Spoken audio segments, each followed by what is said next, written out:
It's true, bamboo bedding is dreamy to sleep on. That's why Quince aptly named their Bamboo Dream Quilt Set. Coming in 12 colors, you're absolutely going to love this quilt and 2 shams set. Starting at the softest of pinks and going all the way to a dark navy. It's going to be perfect for anyone's room. Your own, your guest rooms, your kids' rooms, maybe even back to the dorm bedding. Quince has everything you need to elevate your space, from bedding to soft organic towels, airy curtains, and premium kitchen tools designed for everyday use. And of course, as you know, Quince has gorgeous cashmere and other wardrobe essentials. And the best part, Quince's products are half the cost of similar brands. They partner with top artisans and cut out the cost of the middleman, passing the savings on to us. Thank you, Quince. And they only work with factories that use safe, ethical, and responsible manufacturing practices, so you can feel good about your purchases from Quince. Elevate your space with home essentials from Quince. Go to quince.com/DTT for free shipping on your order and 365-day returns. That's Quince, QUINCE.com/DTT to get free shipping and 365-day returns. Quince.com/DTT. Grab your wellies.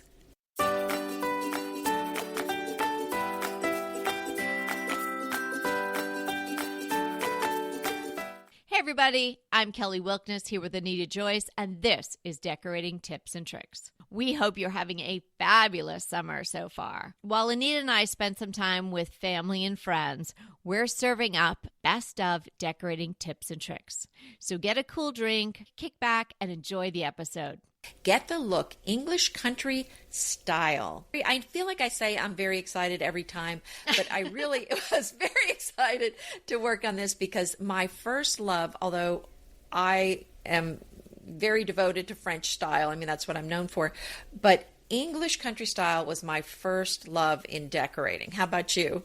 I love it too. And even if you don't consider yourself English country style per se, there are elements of it that work in so many different decors. So yes, I definitely am drawn to it. I'm an Anglophile for sure. The time that I lived in London is, with me all the time. And I think it really influenced my decorating when I came back here. It's a really easy style to live with. And so we've got a lot of great tips today on how to get that look. And we're thinking about creating a series, Get the Look, maybe each episode a different type of style. So let us know what you think about this one. And we're kicking off with one of our favorites, the English country style.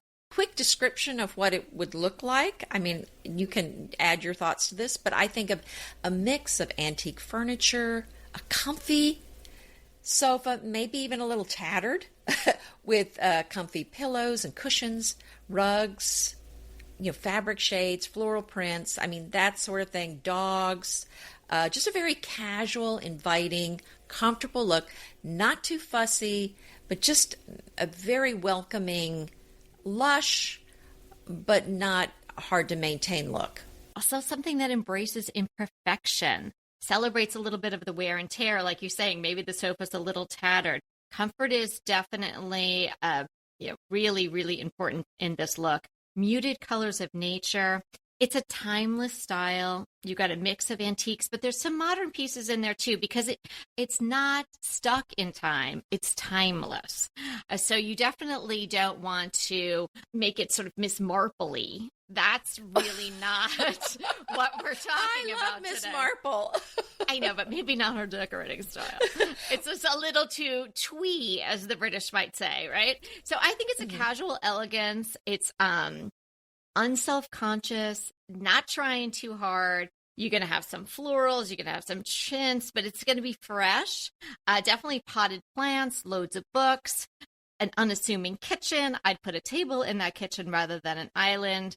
If you can get yourself a mudroom, terrific. And as Anita said, dogs, maybe throw in some horses, exposed wood, some beams. There's a lot of ways to add all of these things to your home, but these are some of the major hallmarks of this style.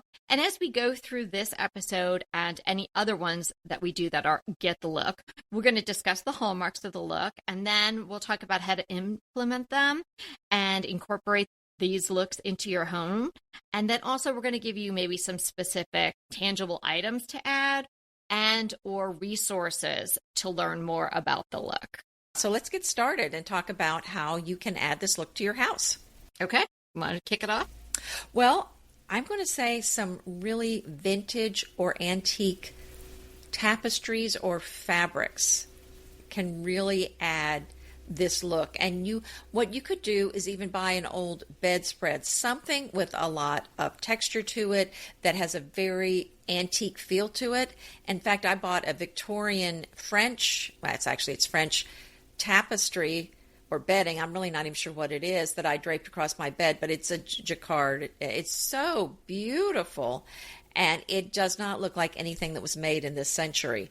So, I mean, if you can find something old, even an old Aubusson rug or something, if you were to drape that across, I mean, clean it first, but then like draped across a sofa, I think that's a great look. Or, the idea of just an old bedspread that's really has a beautiful look, just kind of used as a slipcover over a chair. That's part of the look. Yes, and definitely some older pieces, some antiques, some vintage pieces. It's an enduring style, so it's not going to be trendy. It's not faddish. So while you might add some modern pieces, they're also going to be nice quality modern pieces. They're not going to be something that, you pick up necessarily at Home Goods or something that is like the owl of the moment or the butterfly of the moment. It's going to be something that really has enduring decorative style and power in your room. And you know what? You don't have to be English or live in the country. I certainly don't have to live in the Cotswolds, but you don't even have to live in the country to enjoy this English country look. Because did anybody realize that this look was actually perfected by an American named Nancy Lancaster? So Nancy Lancaster back in the 40s bought Colfax and Fowler. Mm-hmm. Sybil Colfax had maybe fallen on some hard times because she lost a lot of money in the stock market. And maybe that's what prompted the sale.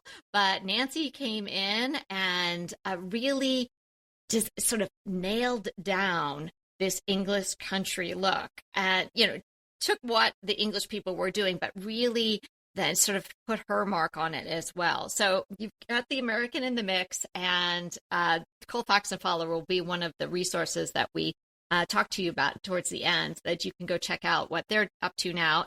Back in the day, they were an interior design firm, and now they're doing all kinds of fabrics and things like that. Yeah, well, we Americans just like to come in and just take over. So sometimes everybody needs a little help. I'm not sure they needed help from us, but I think she was probably defining it for the American market. And because there are a lot of Americans had the money to buy the things, but they didn't have the tradition. They didn't have the old antiques that had been passed down from generation to generation, and they wanted that kind of a look. And that's kind of what we're looking for, is a look of things handed down generation to generation. So one of the easiest ways to get that look is to go buy antiques, because that's what you have. If you have something handed down from several generations, you have an antique. So you're going to look for something that's maybe a quality antique at an antique market. And now is one of the best times to buy an antique that I've ever seen. And it doesn't have to be an English antique, but this is going to get that handed down, that worn, that not brand new look. And that's kind of what we're saying too, is this look of things having a patina to them, things having a bit of age to them.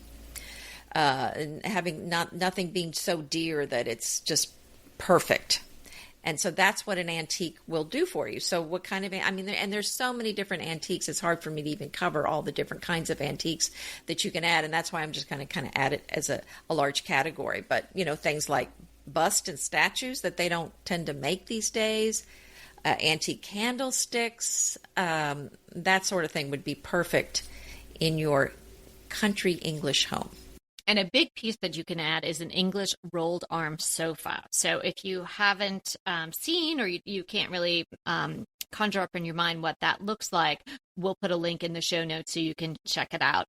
But an English rolled arm sofa or a Chesterfield would really be a very important, prominent piece. If you really are wanting to get this look, it would be good to add a few large pieces like that to your whole ensemble.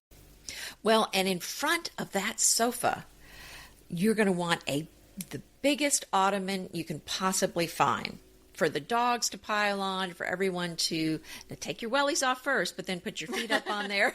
Don't wear them inside. But I think that's just a very comfortable look. And I love a large ottoman for use in a room because it's great you can put a tray on, so then you can serve your tea or your cuppa there from the tray, but also you can have a vignette on your tray, but then take it off. It's extra seating. It's a place for feet when you're just kind of hanging out and reading books and maybe watching TV. So it's just such a versatile piece of furniture. And piles of books. Now, I would definitely suggest some older books. Now, those might be for display, or there's so many newer versions of older books now that are done in a beautiful way that have beautiful spines. So if you've got a bookcase in your would-be English country style room, then maybe you want to fill it with either real old books, vintage books, or look for these sets. Like they have sets of the Jane Austen books and various other books with just really beautiful spines, just really done nicely, and you can have a whole collection. What about My Soulful Home, A Year in Flowers? I think that would make a great book. Put that on top. Loads of books, mine or Anita's as well, could be in the mix. Pile them up, put them on the bookcases, put some on the ottoman, and also you could add in some of those ginger jar, the either blue ones or different colors. That's a really Englishy sort of look. And, put 3 or 4 of them in different places around the room, or put a grouping of 3 together. Absolutely. And another thing that these old English country homes have is usually a lot of interesting molding, or perhaps it's a cottage and maybe it's got the beams in the ceiling. Your house probably doesn't have that. So a way to kind of make it look like it's old or maybe has some interesting architecture is put a dark color on the wall. And that's going to give it a kind of that warm feeling like maybe an English study or something. So, all those dark colors that we talk about, the paint colors, this might be the time to go grab a can of one of those. That's a really great idea. And if you don't have beams and you don't have any wainscoting or a beadboard, you can add beadboard, you can add wainscoting. Beams might be a little bit trickier to get on the ceiling, depending on how your ceiling is situated, or if your home is more open concept, that might be a little bit harder. But yeah, I think if you're adding some woodwork, that would be terrific. You could either paint it, get paint grade, and use this darker colors, and add some sconces, especially if you're doing the darker colors. What a really warm feeling you would get if you had sconces on dimmers against a dark painted wall. Really lovely, really cozy. Throw in some plaid, maybe some throws, I love plaid. Pillows. And yeah, and definitely don't forget the flowers. Now, don't think Laura Ashley 1981 or 82. We're not really talking about those kinds of flowers necessarily, where it's just so much and it's poofy and it's a little overdone. This is a little bit more understated, a little more reserved, and a little more casual. Mm-hmm. I'm thinking about artwork on the walls too, because you've got to have some artwork on the walls to have this kind of look. And it kind of leans toward the cluttered look, I would have to say. Not cluttered, but that direction. It's not minimalist at all. So what you're going to want are architectural prints, botanical prints, old portraits. I love buying old oil portraits. They're so interesting. And I am very fascinated by them. So that's beautiful. And landscapes. All those types of artwork would be very typical in an English country home.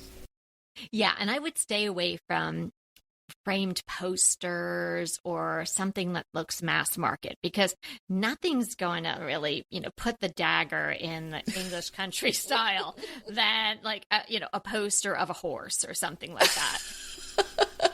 Definitely all the things that Anita listed would be fantastic. And you could do a gallery wall, or you could just do one large piece. Add a little whimsy too. I'm not suggesting sort of like dogs smoking cigars at all, something like that. Not that whimsical, but if you're going to have animals, it can be, not cutesy. Oh, the animal portraits too. Yeah, that's kind of fun. There is a sense of whimsy to this look too, because it kind of goes with that easygoing, imperfection, wabi-sabi-ish feel. It's not about everything being pristine and new. And I think if you have a lot of pristine new things in the room, it's going to diminish the look. So think old and kind of a little shabby. And what about the big baskets that you're going to have around the room? These could be kind of like the French laundry baskets or big oval baskets, but I'm thinking big baskets. Or if you were lucky enough to go to Fortnum and Mason, you can put your Fortnum and Mason basket out that has the big F and M on it. Oh, that would be fabulous. Yeah, so baskets are great, and I love your idea of the blue and white jars. I think that is very much in keeping with this look. And what about some Oriental rugs? I mean, that is so traditional too in this look, is to have some Oriental rugs, or like you said, the plaids. I love the plaids, and I even have a houndstooth rug. It's just kind of a little more tailored looking, but it's just just a nice look. Yeah, and layer your rugs. So much of this style is layering, whether it's, pillow on pillow or something over the back of the sofa or ginger jars set up, but there's some painting behind them. There's a lot of layering going on here. Supposedly been collected over years and years and years. So layer your rugs. Add another layer there. You're getting texture. So you could put a sisal, which is going to be a little bit more modern, and then put a textured rug on top of it or something with some sort of pattern. Be really beautiful. Then put your ottoman on top of that, but keep all the colors sort of nature. There's not going to be a lot of primary colors. There might be these darker blues and greens, but again, like pulling from nature. Well, the other thing I would say is it's the opposite of minimalism. And it's kind of an undecorated look. So I would say with this look, it's very much okay to have a lot of different colors in the room. I don't think you want them fighting, but I think it's okay to have one pillow that doesn't really necessarily look like it goes with another one, because what you're looking for is a look of a room that has grown over time. So everything does not match. The pillows are not all exactly the same. All the pieces of furniture are not the same. Think of a room that has been put together over maybe a whole century, perhaps. Yes, that's exactly right. So you could have a needlepoint pillow on top of a floral and a plaid behind it. Yeah, right. Because we talk about doing a limited color palette, and in general, I think that's a great idea. With this one, with this look, I would relax that. The other thing that we want to talk about is the kitchen. So what would an English country style kitchen look like? It's going to be more relaxed. You might have your pots exposed. There might be some copper. You might have your utensils, your beautiful wooden utensils in a crock. As I mentioned at the beginning, you're going to want a table rather than an island. If you can do that, doesn't have to be where Mrs. Patmore would come in, but something that looks like it would be okay. If the dog was curled up in the corner, oh my gosh, if you could get a fireplace in there, that would just be fantastic. I'm seeing a scrubbed pine English table. And when years ago I had one, but it only had room for 4 people. And at the time, my mom was staying with us a lot because the kids were little, and I had to change it out because we could not fit a 5th person at the table. And a certain somebody is still mad at me for selling that table. It was so pretty. It was really nice. In fact, it sloped in the center. It was so old. Kind of sagged. Wonderful. Hey, we'll be right back with the rest of the show, but keep listening so we can continue bringing you DTT. So have you tried Dupe yet? If you haven't, come on, dupe.com. It is going to be your new shopping best friend. And it's not just for furniture. I know I've shared with you about my coffee table dupe, but you can save money with Dupe on fashion, shoes, jewelry, and more. I just used Dupe to find an absolute perfect twin of this t-shirt that I wanted. It was an $80 t-shirt. I was not going to pay $80 for a t-shirt. Dupe helped me find the twin, like maybe the exact same shirt. Find something you love, and then you can find replicas, twins, and maybe the exact thing for so much less.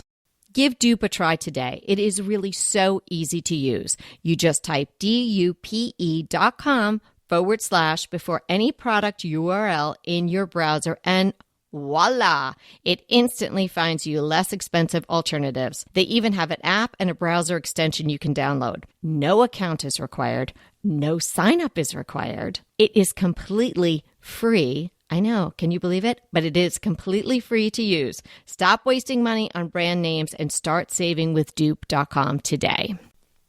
And add some potted plants. It's a really nice way to add an organic element to the room, and not just one potted plant. In an English country family room, living room, you would have a whole group of potted plants together, and maybe in different type of vessels. You can also tuck some in the bookshelf. I love that idea, and I think that some potted plants and some fresh flowers are so nice. Another fun thing to do is add some old antique clocks. And you know what? It doesn't matter if they're broken. You know what? They're going to be correct twice a day. And you know what? In my book, that's good enough. So I don't even bother getting them fixed. So I love these old antique clocks, and I have several in my home. And I don't worry about the time. They're just so pretty, and they're just so well made. And I'm just talking about a clock that you would maybe a mantle clock, although you don't have to have it on your mantle, but that kind of size is what I'm talking about, not necessarily the grandfather clock. Another pattern that we didn't talk about, we talked about plaid, and we talked about florals, but some ginghams or even bigger buffalo checks. That can be very English country style too. And that's an easy fabric to mix in with some florals because, as Anita said earlier, you don't want all your florals sort of fighting with each other for attention. So if you've got a big floral, then maybe add in a gingham or a plaid or a buffalo check, and then a smaller floral or maybe a paisley or something like that. So if you had a big pattern, a smaller one, and then one of these sort of checks, albeit a large check or a small check, that's a really nice combination. And then maybe you toss on a needlepoint pillow or something crewel work or something super special, and that would be lovely as a grouping on your sofa. It's interesting. What you're talking about are very, very simple prints. And these simple prints end up being more elegant than something that's a little more involved. And it's kind of the paradox of simplicity. And the more simple the design, the more elegant it is. So definitely these plaids or chintzes or buffalo plaids, these looks are just so classic and will always be in style, and they've been around for a long time. Another thing that you can do with fabrics, because that's another thing, a English country look has lots of fabrics in the room. So I'm thinking fabric draped across, remember the old, long time ago, maybe your mother had it, the round table that had the fabric on the skirted round table. Now is the time to go look for getting one of those. Or maybe it's even a square table. Maybe it's a side table that's ugly and you don't like the way it looks. Go get a beautiful tapestry or a piece of fabric and drape it over the table. Instant country English look. Yeah, I like that idea. Well, I have one of those round tables, and I have a burlap round tablecloth with fringe on it from Ballard that I have in the corner. And the thing was, next to my sofa, because my sofa has legs, I didn't want another leggy type of end table. So I needed something that was going to fill the corner and also just not have all the legs and have so much air under it like the sofa does. So I wanted something that went to the floor, and I didn't want just a chunky piece of wood. So it's working beautifully in that corner in my living room. So, I mean, I definitely think I have a lot of English country elements in my home. Would I say it's 100% English country? No, but I think that's the idea about English country. It's not 100% itself, I mean, because it incorporates a lot of different things that all come together in this collected look. So I love that idea of coming up with one of those tables. I mean, sometimes they're just made of particle board, so it could be so inexpensive. Or cover something that you already have, and you could do that. That might be your chintz moment or something. That's maybe where you go crazy with a big fun print. Right. And as we're talking about all these fabrics, I mean, think about these trims and fringes and tassels. This is all part of that layered look. That is the English country look. Again, think opposite of minimalism. You're going to want layers. You're going to want lots of fabric. You're going to want it to feel very cozy. Another way to add it is with wallpaper or paneling. I mean, you don't want the walls to look too boring. So we're thinking rich color, or paneling or wallpaper, any of that would really add to this look. Yeah, and I would say get some floral wallpaper. We've been talking a lot about this sort of main room or family room area, maybe around the hearth or something like that. But think about the bedrooms. Maybe that's a place where you would want to add some floral wallpaper, or a bathroom or a powder room. Also, canopied beds with fabrics over it. They really did like the fabric, and probably back in the day, it was cold. So it was good to have a lot of fabrics, and especially those ones around your bed. Mm-hmm. So think about how you can add that in. Let's talk about window treatments. Now, you could do something very simple, like a really nice chunky linen, but you could also have florals on the draperies, but maybe something simpler with a really nice trim, and that would be a little bit less expensive. You could buy a really nice linen panels, and you can even add your own trim to it. Absolutely. What about slipcovers? I think slipcovers also fit in with this look. So, and if you don't have a slipcover, but you want that look, just kind of grab a large piece of fabric and just tuck it in or drape it over, and that's been done too. I think it's just such, again, think fabrics, and layer the fabrics. I want to hang out in this room. It's a very inviting look. I think a lot of people can add some of these elements. And again, you might not want to go all the way and start speaking with a British accent, but you might want to just incorporate some of these. One more thing that I'm thinking of that's so critical in this look that we haven't mentioned yet, and that's dishes. Ironstone, transferware, old antique dishes. I mean, you want them cluttered on the shelves. I mean, and you can have different colors together. If you want all white, you could do that. But this is... I love dishes. So any decorating style that includes lots of antique dishes, I am there for the win.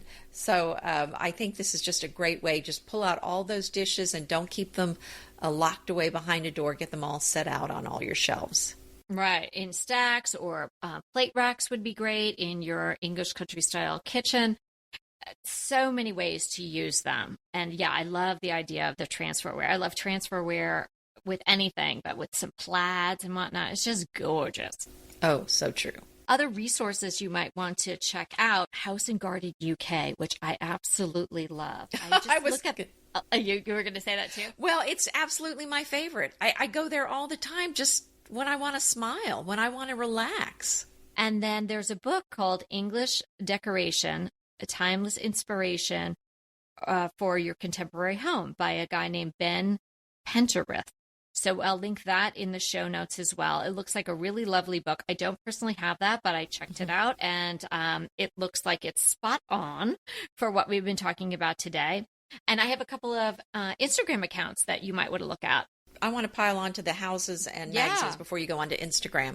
So a couple more magazines that I think you might enjoy is the Country Living UK version, and that's put out by the National Magazine Company, Ltd. Then there's the English Home by the Chelsea Magazine Group, and that I'll link to that because you can actually get that on Amazon in Kindle or print. And then there's a couple of books I was going to mention. These are, I think this first one I know we've mentioned in our book episode, At Home in the English Countryside, Designers and Their Dogs by Nina Campbell and Susanna Salk. That one just looks so charming. I have that. That's an awesome. Okay, I'm going to have to get that one. And there's two more. The Perfect English House by James Peel and English Country House Interiors by Jeremy Mewson. What Instagram accounts did you find? Amanda Brooks, I believe she was something important at Barney's, like whether she was the creative director or something. She has a beautiful Instagram. It is filled with pictures of her own home, and she also has, I think, an Instagram separate account for her shop. Lovely. So Amanda Brooks on Instagram. And then if you like your English country mixed with a little rock and roll, then check out Pearl Lowe, Lowe, on Instagram. She is super cool. She has done collaborations with Duval Kitchens, which is a big, gorgeous kitchen company in the UK. And so her kitchen has been featured everywhere. If you scroll through her Instagram, you might recognize her kitchen. But she's just got this really wonderful way about her. And she lives in this fabulous, definitely shabby, in the good ways, home in the English countryside. So enjoy both of those and check out the books. And yeah, definitely check out House and Garden UK, because that's definitely something that Anita and I love. We'd like you guys to enjoy that as well. So what's our hot topic?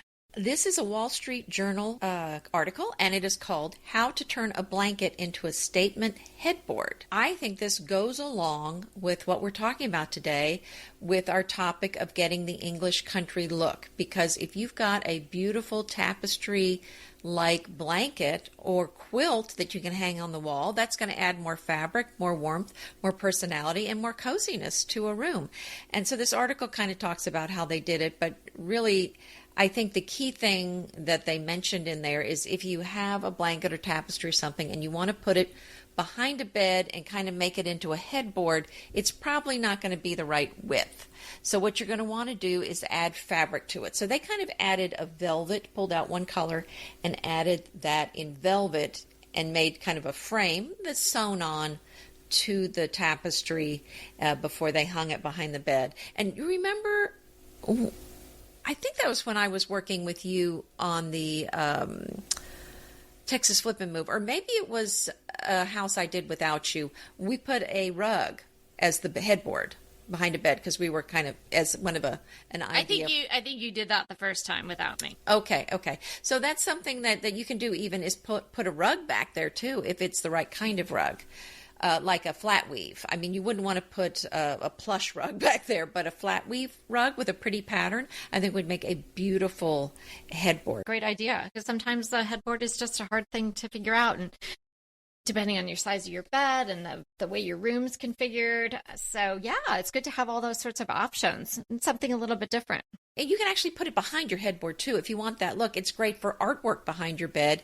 And then you can put your head, if you have a headboard, you can still keep it on your bed. And because I think as much as I like this idea, I'm a little nervous about then leaning against it and maybe too much pressure on it. It might kind of want to pull it down off the wall. So I think it might work better even if the bed had a headboard. Well, what's your crush? My crush, well, we're in the bedroom. My crush are these new sheets I just got from Garnet Hill. Oh, yes. We love the linen sheets, but these have a ruffle on them. Oh, I love a ruffle. They're just so beautiful. The ruffle is just so charming, and the quality is so great. Oh, nice. And I have had Garnet Hill. I realized when I got this that I have had a Garnet Hill blanket on our bed, like a layering blanket. Oh my gosh, it has to be 10 plus years, because I know we had it at the other house, and I know we've had it here. So the same blanket, and gets washed all the time. It looks brand new. And I have some Garden Hill pajamas that I've also had for a really long time. They're kind of my favorite if it's really cold out, or like cozies, like if you don't feel good, like those are the pajamas you go to because they're the coziest. And they also last for so long. I think it's a Swedish cotton that they use for those pajamas. But these linen sheets is what my crush is today. Absolutely gorgeous. And they come in, I think, a gray and also an oatmeal, but I got the white ones. Love them. Nice. And this is kind of what we've hit on a lot on our podcast, is that when you buy quality, it's going to hold up. You're going to end up saving money in the long term because it's going to last. Like a hunter boot or a really nice linen blanket or sheets, they're going to last a long time. And so even though you may have paid twice as much or 3 times as much for it, it's going to last and you're going to enjoy it the entire time, rather than cheap sheets that you never really like.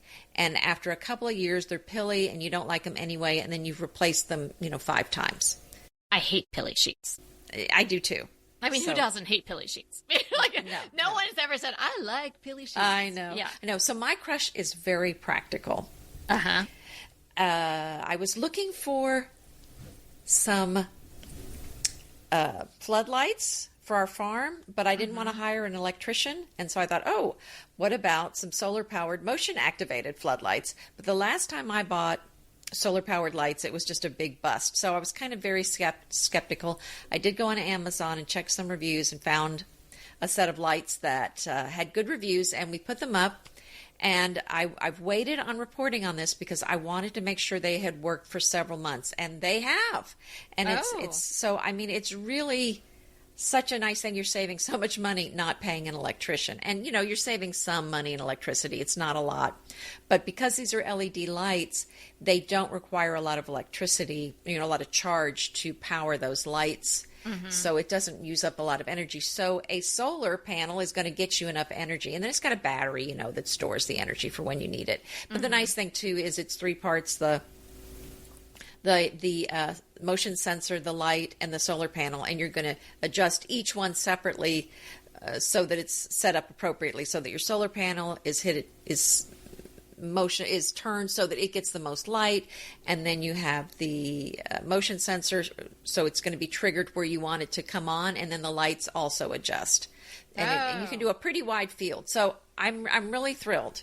It's practical, but you know what? Everybody needs some of those lights, so you're not getting out of your car in the dark when you come home. No, that's a great crush. Yeah, no, that's very useful. We don't have a lot of outdoor lighting, and that's something I've been wanting to look into. Yeah, well, you can check this out. Yeah, I think I will. Awesome. So our question today is from Marcel H. Marcel recently moved into a new home, and the backyard is just a complete flat expanse of lawn. And she's wanting to know what she can do, sort of on a budget, to make it beautiful and that will draw people out so they can enjoy the yard and for some entertaining, when we are able to do that again. Well, you're the garden person, so I'm just going to throw out a few ideas and then leave the bulk of it to you because you're the outdoor person. But, I'm thinking you can definitely add some things with some height. So different heights of plants are going to add to make it feel a little less flat. But again, where I live, the backyards are so small, it's postage stamp size, and they're all square and flat. So I don't think it's necessarily a bad look to start with. I've seen a lot of people do the square concrete pavers, the really, really large ones, and then just kind of have some seating in there and maybe a little pit with a little fire pit and some plants here and there and kind of more of a modern look. And it's just beautiful. So I think there's a lot that you can do. I like the way that Marcel phrased the question, to draw people out, right? So if you have everything right by the back door, I don't know how big this lawn is, but, if you have everything right by the back door, that's where everyone's going to stay. So maybe put something all the way at the other end. Now, it can be something as simple as a bistro set. So fun today. Thanks so much for listening. And remember, we are here to inspire you to create a beautiful home. Until next time. Want to talk to us? Well, we really want to talk to you. So let's schedule a design consult. Anita and I are here to give you individualized, actionable advice on how to create the beautiful home you want and deserve. It's so easy to schedule a design consult with us. Simply click the link in the show notes or head to decoratingtipsandtricks.com/consult. When we talk to you on the scheduled time, we will be ready with so many great tips, advice, and yes, tricks. So sign up today for a design consult with Anita and I. We can't wait to talk to you.